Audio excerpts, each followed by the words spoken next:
नमस्कार दोस्तों, आज की वेरी इंपॉर्टेंट न्यूज़ है। नौकरी में दिव्यांग होने पर वैकल्पिक रोजगार दे नियोक्ता।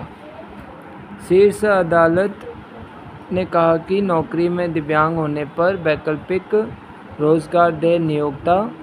अपीलकर्ता की बर्खास्तगी को जायज़ ठहराने वाला आंध्र प्रदेश हाईकोर्ट का फैसला भी रद्द किया। नई दिल्ली से ये न्यूज़ है, अमर उजाला से हमने न्यूज़ ले रखी है।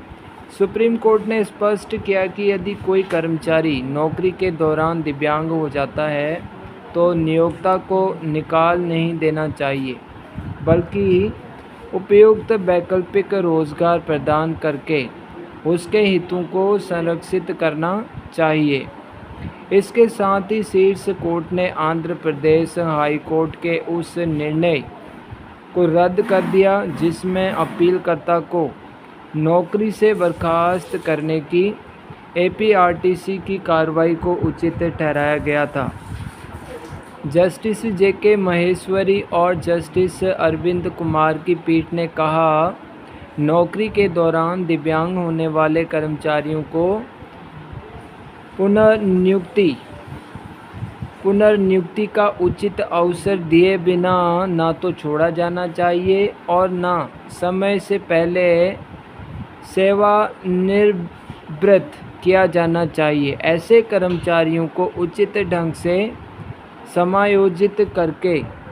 समायोजित करने का दायित्व केवल प्रशासनिक अनुग्रह का मामला नहीं है, बल्कि एक संवैधानिक और वैधानिक अनिवार्यता है जो समानता और सम्मान और समान व्यवहार के सिद्धांतों पर आधारित है।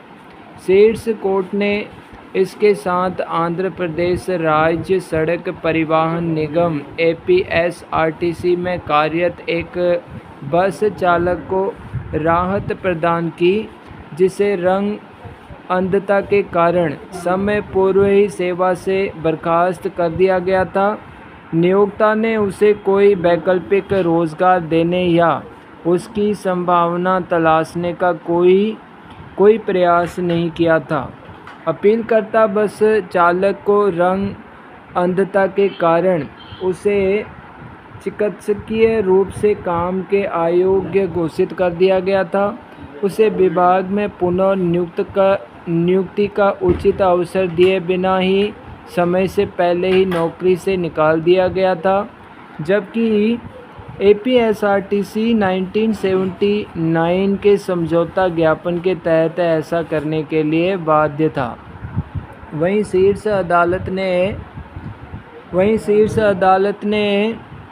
शीर्ष कोर्ट की पीठ ने कहा कि जब किसी कर्मचारी को उसकी इच्छा के विरुद्ध किसी स्थिति की वजह से हटा दिया जाता है और जहां व्यवहार्य विकल्पों की अनदेखी की जाती है, तो न्यायालय हस्तक्षेप करके कोई सीमा नहीं लांघ रहा, बल्कि संविधान में निर्धारित सीमा को बरकरार रख रहा है।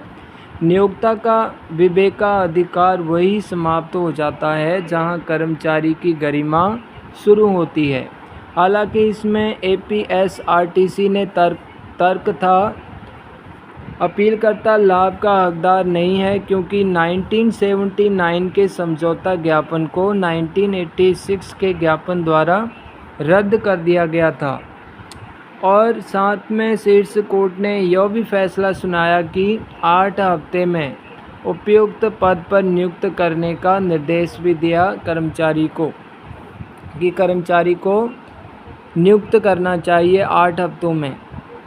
एपीएसआरटीसी की दलीलों को ठुकराते हुए शीर्ष कोर्ट ने कहा कि मुख्य कानूनी दोष इस धारणा में निहित है कि किसी विशेष पद के लिए चिकित्सकीय अयोग्यता स्वतः ही सार्वजनिक सेवा के लिए पूरी तरह से अयोग्यता का संकेत देती है। रंग अंधता वाहन चलाने के लिए अयोग्यता है, पर किसी अन्य गैर चालक भूमिका में सेवा करने के लिए अयोग्य नहीं बनाती है। शीर्ष कोर्ट ने अपील को स्वीकार करते हुए एपीएसआरटीसी को निर्देश दिया है कि वह 8 सप्ताह में नियुक्ति दे।